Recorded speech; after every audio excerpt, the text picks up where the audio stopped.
And we're back. Toucher and Hardy on the Sports Hub. Despite their flaws writing headlines, the New York Times is a publication. My father had a big issue when 2 days ago I was sitting down with him and I made the mistake of speaking. And I saw that 2 days ago, not yesterday, 2 days ago, the market had taken a bit of a hit. And I wonder if something happened.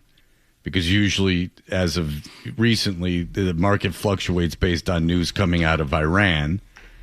So and I don't claim to know everything, or anything.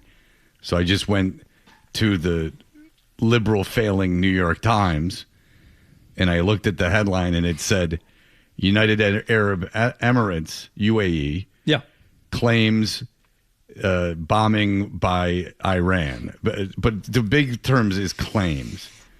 What's wrong with that? And then my dad became not furious, but he became like bemused by the headline, and then he became angry.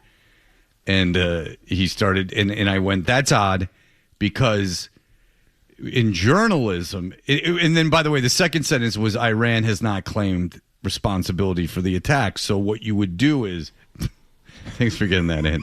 So what you would do, Hardy was very concerned that Bob Bronson had waved to me and I hadn't seen him. So when Bob came back, Hardy had to wave to him. Now Bob's going to come in the room. Hi, Bob. Now that you've done Bob, this. hi, Bob. Hi, Bob. It's on me for not seeing you when I was working.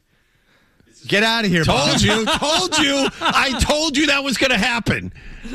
Just because you went audience. God. Don't you dare. So I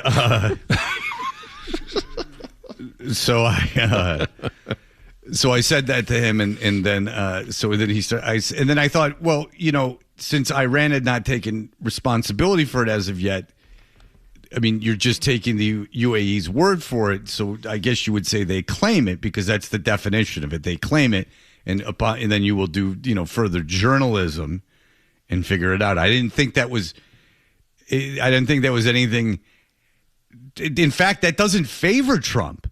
Like that if Iran is breaking the ceasefire, then that's not good. I don't know. At best, it doesn't. I don't know how that's politically slanted.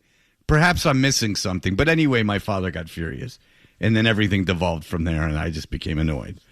But nonetheless, the New York Times still continues to exist, despite my father's apprehension. But the New York Times did an exercise called the 30 Greatest Living American Songwriters. So they have to be alive. I know you guys just worship at the ground of dead people, but these people are still living and breathing for all we know. Well, but John, I will start. That takes away guest number one for me, which is Shel Silverstein. Speaking of not just a children's author, but a hell of a songwriter. Speaking of things that sound like Shel, play what I told you to pull. This is a big hint onto the first one. Oh my God, John! I don't know. You are losing so much credibility. Okay. He's playing two keyboards. His manager is just sitting back with shades on, enjoying the show, knowing that he's got a hit maker on his hands. Things a top-notch manager does. Is this baby? Is this a Babyface song? I'm trying to think where you're going with this. Who's performing it? What, you've been hit in the head with a shovel? They just had the dialogue. You moron. You were talking while he was playing it. I had no idea. Yeah, well, I'm bringing him along slowly. Teaching him how to phrase a lyric, sell an audience. David, all the things a top-notch manager does. David, that's all right. That's Steve Sanders and David Silver. Why am I playing David Silver when it comes to the greatest living American songwriter? Babyface, right? Yeah, Babyface. Okay. What does that have to do with Shell? Mel was the name of David Silver's dad. Oh my God! You know what? I'm going to go poke my head in the ROR studio. What was his name, John? Mel Silver. Yeah. Yeah. So he said Mel Silver was a dentist. He was David's father. So he said Shell, and I said, "Well, this has something to do with it because of Mel." Responsible. This is why you don't get to run games. Responsible for Luther Vandross playing the Peach Pit after dark. Yeah, Mel was a dentist, but he was in L.A., so he dabbled in the entertainment Luther industry. had a toothache on tour. Mel fixed it, and then David parlayed that. Since my father did that last minute, will you come perform? And Luther's like, anything for Mel after that. All right. I just wish there was. I wonder if they ever tried a Mel. I wonder if they ever tried a Mel spinoff, and it was just called Mel. Because Mel could slay it. He was a bald dentist, but boy, oh boy, did he get into it. He even had Kelly's mom. Yeah, I got Kelly Taylor's mom. Not bad. Not a bad looking woman. She had a very severe haircut. Yeah, very blunt. I agree. Mel's in television history have really gotten the shaft. I mean, the spinoff from Alice wasn't even Mel's Diner. It was Flo's Diner, wasn't it? I don't remember. But I thought that was more. I thought that was an after-school special about getting your period. Again, why you're not allowed to run games. So Shell sounds like Mel, who Mel was David's dad. John gets it. John, are you ashamed how long it took you to understand? Yes. David if I had heard the dialogue, I would have understood it. But you talked over the dialogue. But we understand the exercise of me playing that. One of the 30 greatest living American songwriters helped 90210 that song. He agreed to be put on 90210, hoping. And what was David Silver singing in that voice for? I don't know.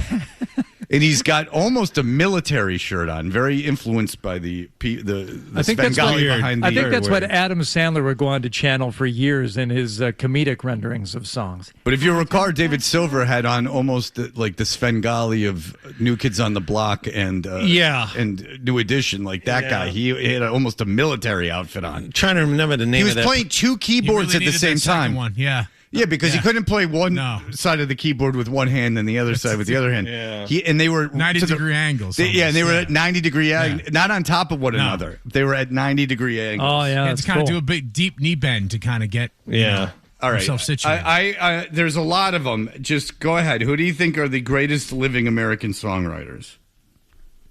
Paul Simon. Yes. Springsteen? Yes. Okay. Damn right it is. They had a movie out from him about a really boring album. Right? A movie coming out about how he made a real boring album. Now, I shudder to say this name because you're going to say something factually wrong and inappropriate, and he's probably not on the list, but he should be. Pete Townsend. No, perhaps his child molesting charges. He did. Child pornography charges kept him off the list. He's researching a book. About how much he enjoyed child pornography. No, that was not the subject of the book. Are you sure? Because I don't know if the book was ever released. It was released. His biography? He had to look at child pornography to research his biography? I think he got duped. I read his biography. It didn't. I don't know why that would have required looking at child pornography. I don't think he looked at any child pornography. I think he was looking to see how easy it was to access because I believe he himself was a victim of molestation as a young man. And the only way to really explore that is by looking at child pornography. It all just adds up to be. You don't know that he looked at it. I don't. But I also know that I guess you could read an article in an academic journal about it, that it wouldn't be required to see images. He should be on the list for the greatest living songwriters, but he's not. Yeah. All right, it's John. a real whitewashing of his life, a la Michael Jackson's new movie. It's debatable as to whether or not she writes her own songs. We've had that conversation. Then why are you even getting here? Is Taylor Swift on the list? Oh no, they didn't put her on. Yeah, of course they did. Is Linda Perry on the list? That's not a bad guess, but no. Thank you. She's the one from What's Going On, but she wrote a lot of really bad songs that were hits. She wrote a lot of hit songs. Yes. You're missing someone from the 70s, a female that everyone... Carole King. Yes, thank you. Very nicely done. That's always annoying. Yeah. See, I was going to say something. They're like Songbook. Is Songbook the name of this album? The big Carole King album, the one album she had? I don't know. But whatever it is, it's always named. The only reason why I know it, Fred, is because it gets insisted upon. Right. I couldn't tell you two things about Carole King. But you know what the album cover looks like. She's like standing by a window. Is the one that Tapestry. You're thinking of. Yes. Right. Tapestry. Yes, of course. I was going to guess another. Is Dolly Parton on this list? Yes. There you go. You know why? Good job, John. Thank you. Because she's got those two fun bags on her. You know, she has postponed her Las Vegas residency again. supposed to happen last year. This is why she's such a good songwriter, is this song? What did she do that's so great, by the Easy to way? grab. I Will Always Love You. 9 to 5, a tour de force. I tell you who should be on the list. And if you- Jolene's a bad song, by the way. Hello. I heard it last night when we were enjoying a delightful meal at Chili's. Jolene came on the song, and I listened to it, and I had the exact opposite reaction. I'm like, you know what? This isn't a bad song. Jolene. No, it's much more up tempo. Yes. Jolene.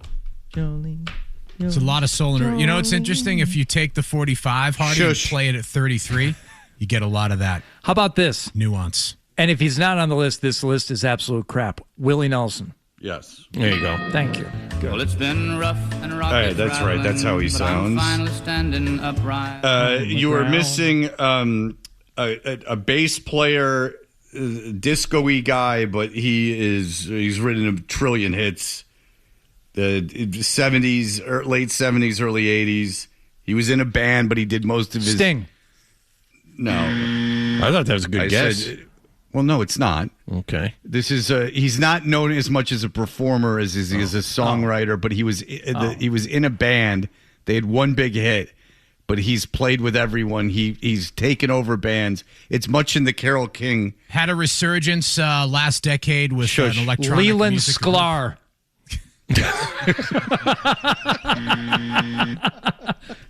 Do you know who Leland Sklar is? No. If you looked at him, you'd say, oh, that guy, the long-bearded bass player guy who plays with everybody. I don't know. I don't know. Any idea? Bass player? Le Freak? Oh, It would be the first name maybe I would have said if I was doing this exercise, but then again, I'm a genius and a man of the world. What would that be? Bootsy Collins. Freak. Le Chic. Freak out. Yeah. Who I know wrote the that? song. Who wrote it? Rick James. Who wrote this? I don't know. You guys suck. I'm never going to tell you then. Okay. Continue. Who was it, 12? Don't tell him. Let him die not knowing. I'll look it up. Are there?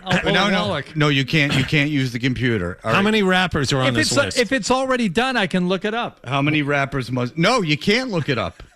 John, one of the When can I look it rapper I up? played After to the show? introduce the segment. What's that? The rapper I played to introduce the segment is on the list. If you were able to pick that one, I don't know what you I don't consider know. a rapper, but there's a bunch of bad ones. All right. Is Eminem on the list? No. Okay.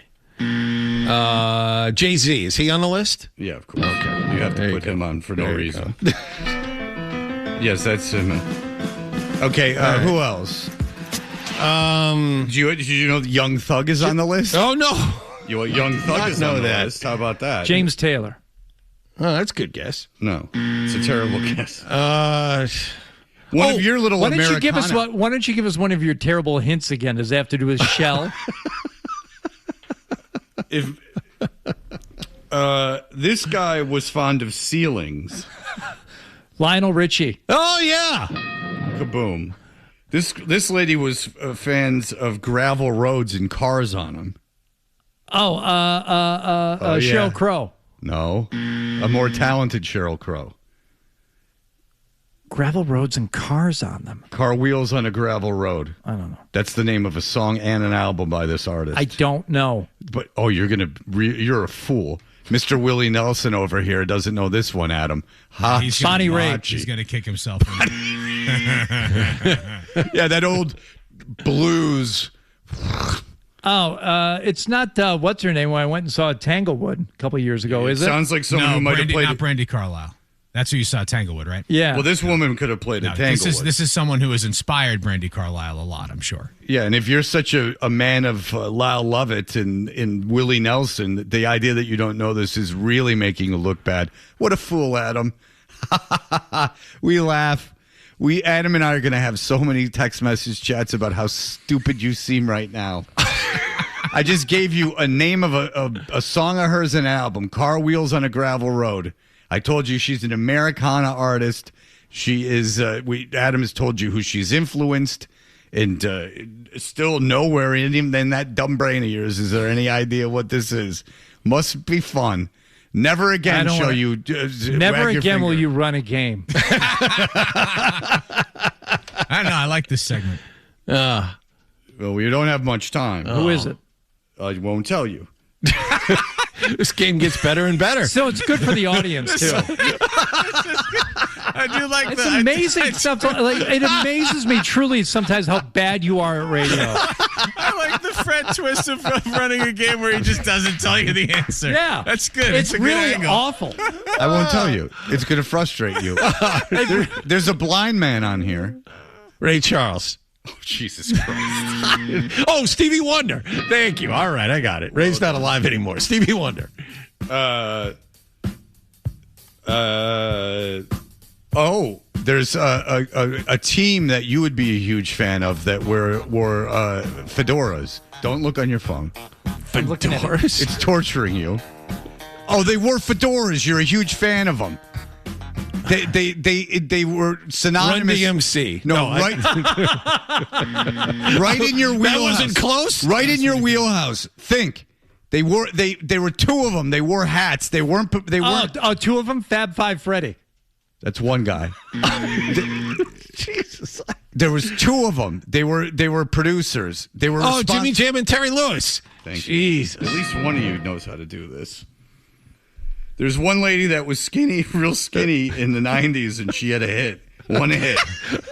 Okay. She's super skinny, and she had one hit. White lady. That's a good hint. It's about as good as I can get, right? Twinkie. That's not even a bad hint. Twinkie. I'm not even being a dick.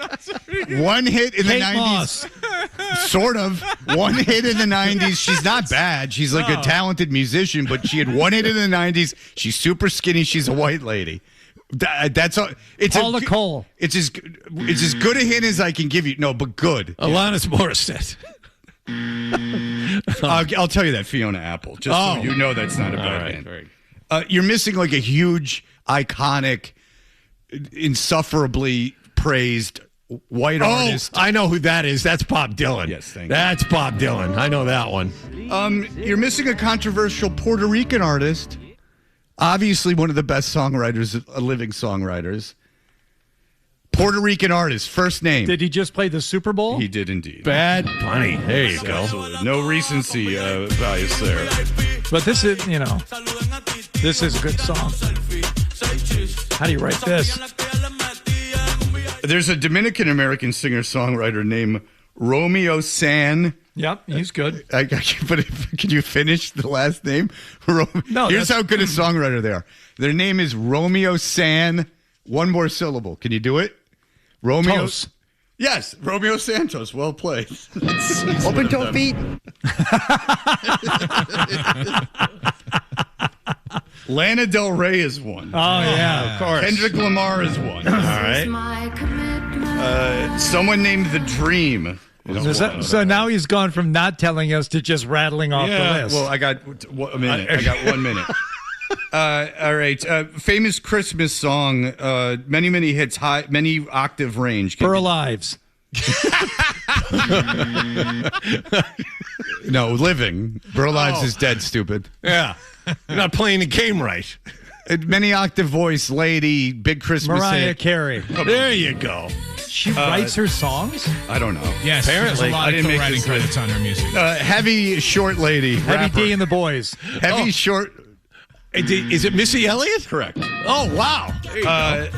Two guys, I don't know why they're on this list, even though I like them. They have like 4 albums. Rap. Tag team. No, that's only one album. Valerie Simpson from Marvin had Gaye. that one. Courier and Ives. I definitely had that one. Diane Warren is one. Who? Love you've lift heard us up where we belong. Yeah, you've heard Oh, of course. Sorry, Hardy. You idiot. So the two obvious ones I will never give you the answers to. I'll look him up in 8 seconds. No, you won't. Break his computer. And take his phone. Take his phone. Smokey Robinson's on there, of course. Okay. Oh, Nile Rodgers? Yeah. Cruel to That's be the bass kind? Is player. that, who's Nile Rodgers is the freak. Chic, yeah. Is from Chic. It's Okay. not Chic, you dumbass. It's Chic. And everyone, you all disgust me. When I'm running the game, I know all the answers. Do you see what a sense of superiority this gives me, knowing all the answers? Sheer brilliance. All right, and the ones I didn't get to are Lucinda Williams was the Americana artist that you couldn't get. Car Wheels on a Gravel Road. Okay. Outkast was the rap group you couldn't get. And who cares? We're all going to die anyway. And then the rest of the people you never heard of. Good job, Fred. No, the only thing that was bad in reality, I was kidding around about the rest, is John not knowing 90210. That was disgusting. Had you not talked over the dialogue the first time, You shouldn't have needed the dialogue. You know that show inside and out. I'm more disappointed than anything. Okay. Aren't you? In all seriousness, enough with the shtick. But were you not afraid? Are you not very surprised that he couldn't immediately tell you that was David Silver? Only because of his 90210 stuff. Only because of the 902. Of course, no. Like you and I couldn't. That's one of the things you're good at. And now you lost that. Oh man.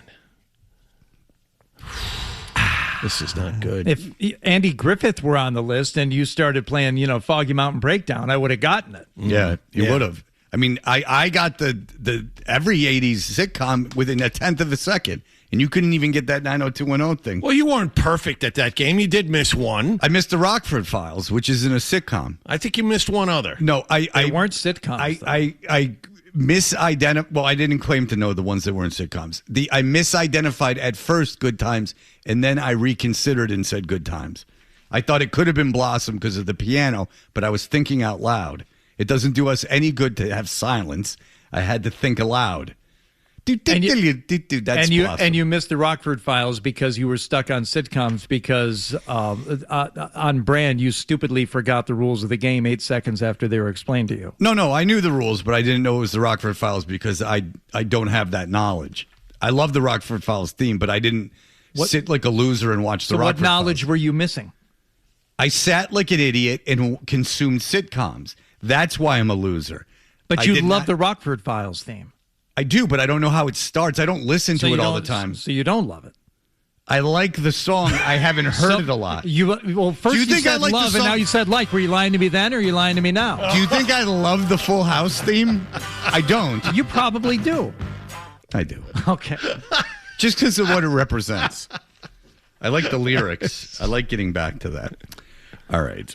Hardy's very upset because he didn't know Lucinda Williams, and he looked like a fool. I'm not a big Lucinda Williams. Yeah, you still should have known if you're going to position yourself as such a folk guy, Americana guy. All right, look, we will be back in just a moment. Stefon Diggs has been vindicated. We can get through what happened in that trial. When it comes to the show, Hardy thinks the same way you do. Nothing happened. He's got the same questions. Where is the story? And the same opinions. Boring. And he's back with Fred on the Sports Hub. Stefon Diggs. Nile Rodgers, a guitarist, not a bassist, by the way, dummy. Well, he plays bass in Chic. He played bass. He's a guitarist.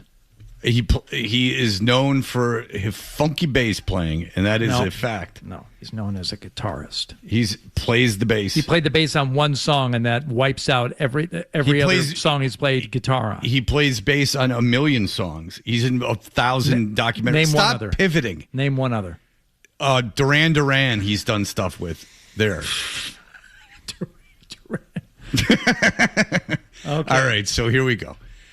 So what was he on trial for, Jonathan? He was on trial for felony strangulation. Stefon Diggs on trial for felony strangulation and misdemeanor assault. All right. So it did not take long for the jury to come back with a not guilty verdict, and you can kind of hear why. This is the woman, Jamila Adams. Janella. And by the way, I heard 2 hours. The jury was given the case at 3:07 p.m. and returned a verdict at 4:33 p.m. Yeah. It's an hour and 26 minutes. Yeah. All right. So now the person that made the allegations is not Janelle Sales. No, this is Janelle Sales. This is Diggs' chief of staff. So Diggs, by the way, Diggs makes like a lot of money, but he's not Elon Musk.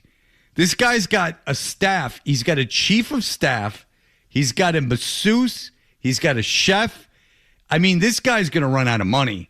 And all those kids, like, Diggs isn't going to have any money. the amount of money that this guy is spending on staff is really unbelievable. How much did he make last year? I have to like look. $15 million. I mean, his career's not going to go on forever either. So he's made $157 million in his NFL career. So we'll take half of that away for taxes. Yeah, 3 years, $63.5 million contract. Well, first we'll you take didn't get all of it. We'll take a 15% rip for agents and business managers. So the agent only gets in the NFL. They only get 2 or 3%, but I think 2%. But you're right, management and PR people and all that stuff. So you take another rip out of that. Yeah. Yes. So we're after the agents and your managers and all that stuff, you're probably down to like closer to $130 million. Half of that tax is $65 million. Then the child support has got to be pretty costly. So there's that, and then you have the issue of this staff. I mean, this staff is like ridiculous, but nonetheless, it tell you people like acquire. It happened to Stern. He's getting sued. It's like you acquire this money and then you surround yourself with a bunch of strangers and they're all operating independently and they're all have way too much access to you and they can all really screw you over. And these people are, I don't know what Diggs is paying his people, but we saw that thing from Stern where he was paying this person who, I don't even know if they had the title as like head of household. They were just like helping with the dogs and doing stuff like an assistant making $250,000 a year, and she was due like another like large 6-figure bonus. Do you want to know how I read that? You know how guys will buy their wives like consignment shops or like a little store? Yeah. I think that woman was hired to keep Howard's wife knee deep in cats. I'll buy you a person. Yeah. Well, it was like the toy for cats. Oh. But she said, because she Good said film. she was running that whole cat operation going over there. So I think he was like, here, yeah, you do this cat thing. It keeps you happy and I don't have to leave the house. And I'm going to pay this woman $200,000 just to make sure you don't leave me. Right. Essentially. Yeah. And because I know people, not so much my contemporaries, but people like grandparents, like parents of my friends that would get their wives like a little boutique store just to get them the hell out of the house. And, if it broke even, fantastic. If it lost a little bit of money, tax break. So, that was just like, so I can go cheat on you. I love spotting those shops, and sometimes you'll see them like in Mystic, Connecticut. But sometimes you'll just see them like in a strip mall in Natick. Just every once in a while, it's like there's no one ever in there. Mm-hmm. They've got like 8 things for sale in that shop, but it's been open for years. Mm-hmm. How? Oh, that was given to somebody to run just so they have something to do and they have something to write off. And they also can be out of the house so I can have the girlfriend over between the hours of 10 and 5.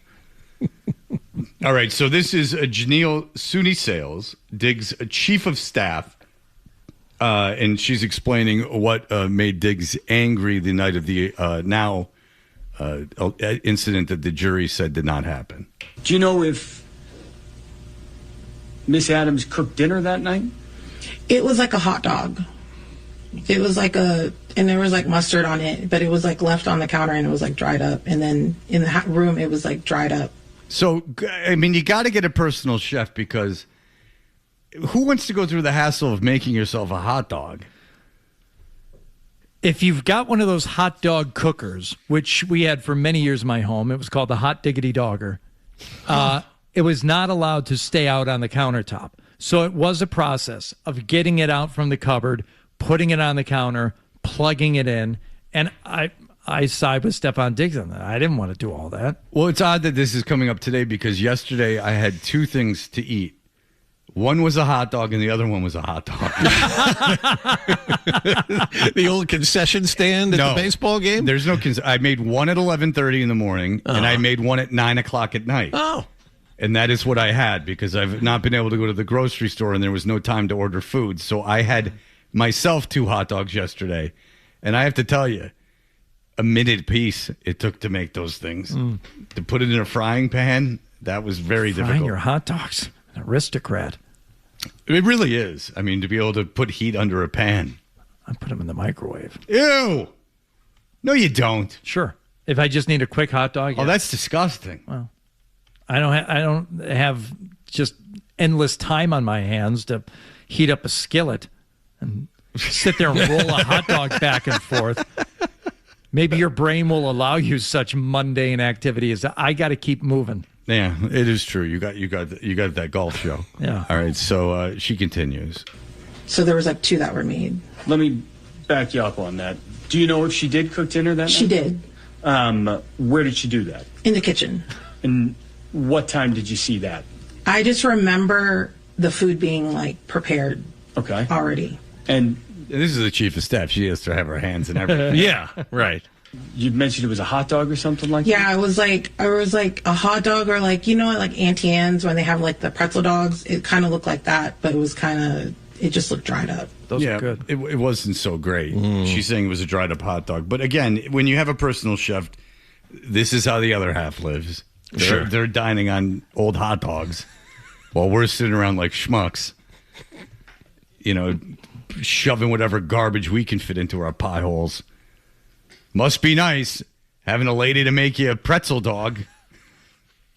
It's just it's the ordering of the pretzel buns. Like that's what I never think to do. Right. Or maybe it's because it wasn't Tostino's Pizza Tuesday. It wasn't Tostino's Tuesday. Yeah. She served him cold pizza rolls. It was the whole thing, the personal chef. But there is more, and we will get to it in just a moment. Here are the headlines. Why do people listen to Touch Your Because it's a thing. All right. You know what I'm talking about. Sure. No idea what you're talking about. Here's more of The Thing on the Sports Hub. Give me 1 second. I'm texting my son. Sell a hot dog. I got to do it right. I got to do it right now. Okay, very good. So Stefon Diggs, he is home free. To be honest, if I could give an editorial comment, this trial did not seem overly on the level. I think that everyone from the Patriots on seemed to think that this one, out of the Barmore and the Diggs one, this one seemed to hold the least amount of water. You're saying, Jonathan, that she had asked for $5 million at one point? Yes, her legal team reached out and asked for $5.5 million for Stefon Diggs. And when asked about that on the stand, she was very scattered and very all over the place. If I'm sitting there and I'm a member of the jury, she was very difficult to believe because of the way she answered questions. Right. And so, Diggs, so he had to go through all this. It would be nice if you could sue for your money back in that you paid for legal fees for a frivolous charge, but I guess you could even win that case. In which, how's she going to pay you? So I guess there's that. But it seems like an awful lot to have hanging over your head and a lot of legal fees to have to pay just so he can get thrown out. And so for her to let it to go to trial, and for even, it doesn't have to be like a grand jury indictment. Like, this all seems like it went way too far. If the jury, the trial was 2 seconds, the jury deliberated for like an hour, and then it came back. None of this seemed to be a lot of meat on any of these bones. But there are some interesting things, like the life inside of a NFL player. He is a chief of staff. He has a cook. We learned that the cook made a hot dog, so that's why he has a cook. He has a masseuse. He has all these things. And now this is Diggs' personal chef, Mila Adams. And she's the one who made the accusations, yes. Correct? Mm-hmm. She is getting confused on the stand as part of this real superstar trial. And it turned out, Miss Adams, you had gotten paid for 2 of the 3 weeks that you said you hadn't gotten paid for, right?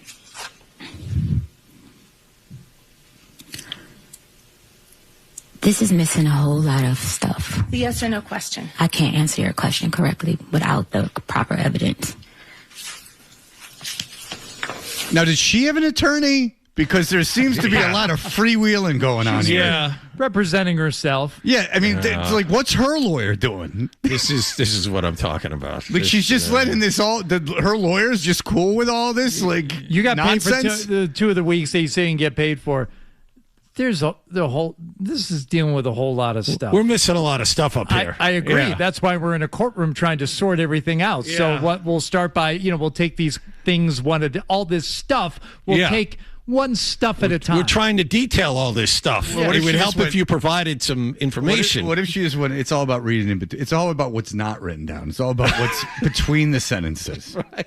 You're not looking deep enough into this thing. It's a woozy. It's a wazy. It's not real. Yeah. Do you recognize this document as text exchanges between you and Sonny? Oh, it's Sonny, not Sudi. Sorry. Yes. Dated December 9, 2025? Yes. And you're the person in the bubbles on the left? Yes. And you write to Sonny, hey, so I looked over my transfers, payment history, and they sent payments, 11/7 and 11/21, totaling $4,000. See that? Yes. So you knew that you had actually been paid for 2 of those 3 weeks that you tried to get paid for again, right? What's your name? I never got your name. Did you know that I don't you know. had I was trying to address you by your name because I'm sorry. And now the jury's I've been confused. I read on Instagram that sometimes, a witness can refer to the cross-examining attorney by their name and garner some sympathy with the jury. But I messed up. I wasn't paying attention. I didn't get your name. Well, also, what would be interesting is if she thought she could throw the lawyer off and she would forget the line of questioning while she was thinking of her name. That's what she was doing. What's your name? What she was doing. Like everyone, if I can buy enough time, they'll all forget about this. I should have done that during the songwriter quiz. Fred, you keep asking me about Fred, right? Fred, you keep asking me about these songwriters that you think I should know, but Fred? Oh, look at the time. I'm sorry. Is that short for Frederick? I'm not this. I don't know. Yeah. I can't answer that question correctly. What an effective witness. You knew on December 9th that you had been paid for 2 of the 3 weeks you said you hadn't been paid for, didn't you? I don't understand the question. You just acknowledged you wrote it to Sonny. I was supposed to be paid for the week I was sent home. Okay. So I sent the incorrect amount because I didn't know he wasn't paying me for that week. Right. So you sought $6,000 instead of $2,000. That's my calculations was. Well, the calculations are much different than the calculation. Yeah. Right. And so that last week, that was a week you didn't work, right? Because I was sent home. Right. So you weren't in the kitchen cooking. Hot dogs. Mrs. Diggs sent me home because he had girls at the house. Whatever you're going to add is not responsive, Your Honor. Yes. Ms. Adams, I'm sorry. you understand the question you're being asked? I don't understand. Her question. Answer. I'm sorry, and Your Honor, I didn't get your name either. I don't want to just sit here and say judge because that sounds disrespectful. Yeah. So, but then you can look at the pictures yourself. You can see all the people that are involved in this. This little thing came out. We did discuss money and payment. Ms. Adams, you just testified under oath about what happened on December 2nd to court. Okay, I also didn't put in the police report our sexual relationship because I was ashamed. The police report got leaked. I didn't put a lot of things. The most important thing was the attack in the police report. Me reporting anything outside of why he got upset, I didn't feel the need to put it. I was scared of how it was received by the public. He's in a very public relationship with Cardi B. So I did not put a lot of things in the police report. My most important thing was him assaulting me and choking me and slapping me. Yeah, so he was having sex with her. I would think you'd want to bring that up. A lady makes you a hot dog. I mean, it's The key to a man's heart is through his stomach. It's almost impossible not to want to have sex. So Diggs has got quite a life going on for him. Obviously, I can't believe they even made him go into that courtroom. But I mean, it's ridiculous. But that is now the thing that's being brought up a lot is once again you're seeing a prosecutor's office or just the legal system spending a lot of money after they same group of people that went through 2 Karen Reed trials. Yes. At least there was a murder. Yes. At least a police officer died in this. This is like they couldn't figure out in 10 seconds that this woman wasn't a reliable witness and she's the accuser. Like, but the question is, it's like, where are these resources going? How did this make it to trial in the first place? Why are we spending any money on things that either don't result in convictions, or why is this taking up any of the court's time? Well, more than that, I feel sorry for Diggs. Like, I don't think that just because you're famous that someone should be able to. In this, she can't answer the most simple question. The idea that he had to get, first of all, he has this hanging over his head for 6 months, a felony assault charge, and then he's got to retain lawyers and everything else, and he's got to go to court. And you know how people are. No one's going to forget it. They're all going to just now think he's someone who did it. And now he's got to live with this crap, and he's spent all this money, and he's spent all that brain power probably worrying about it. And now he's and now it's just over. It's ridiculous. It's ridiculous. They didn't know that she wasn't going to be able to say anything. They didn't know that she couldn't string 2 sentences together about what happened. That she was more concerned with the lawyer's name than she was, saying what was going on. It's a smart ridiculous. tactic. It didn't work in this case, but don't write it off as being something that should be used. Wily misdirection. And then if I'm a lady that was assaulted, I'm like, Jesus. Yeah. Now I gotta now this is in the ether. Like, I gotta go now deal with this pre-assumption that I'm, that maybe this didn't happen. And there's all these ladies getting assaulted, and now I got to deal with this. This lady can't even say what happened. Ridiculous. All right. Chris Forsberg is here, and he's ridiculous according to what Hardy texted him about yesterday. We'll dig into that right away. We're going to jump right into basketball. Don't you worry. Okay. We'll be back in just a moment.